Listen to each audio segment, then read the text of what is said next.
আসসালামু আলাইকুম, আপনারা দেখছেন এনসিটিভি। সর্বপ্রথম আপডেট খবর জানিয়ে দেওয়ার জন্য আপনাদের সাথে আছে এনসিটিভি।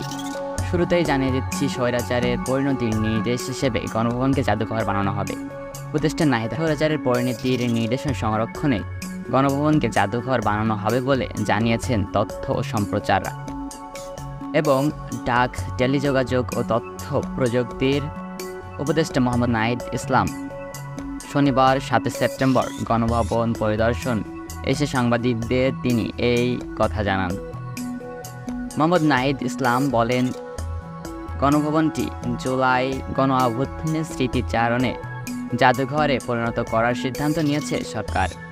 কারণ স্বৈরাচারী এবং ফ্যাসিস্ট রাষ্ট্রনায়কের আসলে কী পরিণতি হবে বা কী পরিণতি হয় এবং জনগণই যে সব ক্ষমতার মালিক, এই বিষয়টি পৃথিবীতে নিদর্শন করে রাখার জন্য এই জাদুঘরটি বানানো হবে।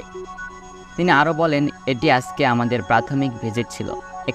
এখানে গণপূর্ত এবং স্থাপত্য বিভাগে যারা দায়িত্ব আছেন তাদের সঙ্গে কথা বলেছি। তাদের থেকে আমরা প্রাথমিক পরামর্শ নিয়েছি এবং আমাদের আকাঙ্ক্ষাগুলো বলেছি। আমরা কিভাবে দেখতে চাই সেটি বলা হয়েছে। এছাড়া ফরমাল কমিটি গঠনের নির্দেশ দেওয়া হয়েছে। আগামীকালের মধ্যে হয়তো কমিটি গঠন হয়ে যাবে। উপদেষ্টা বলেন, কমিটি হয়ে গেলে আগামী সপ্তাহে কাজ করতে পারি। এতক্ষণ ধৈর্য সহকারে আমাদের ভিডিওটি দেখার জন্য আপনাদেরকে অসংখ্য ধন্যবাদ। এবং আমাদের চ্যানেল নতুন হয়ে থাকলে অবশ্যই আমাদের চ্যানেলটিকে সাবস্ক্রাইব, এবং যারা ফেসবুক পেজ থেকে দেখছেন তারা অবশ্যই চ্যানেলটিকে ফলো করে আমাদের সাথে থাকবেন, এবং ভিডিওটি ভালো লাগলে অবশ্যই লাইক দিয়ে আমাদের সাথে থাকুন। ধন্যবাদ।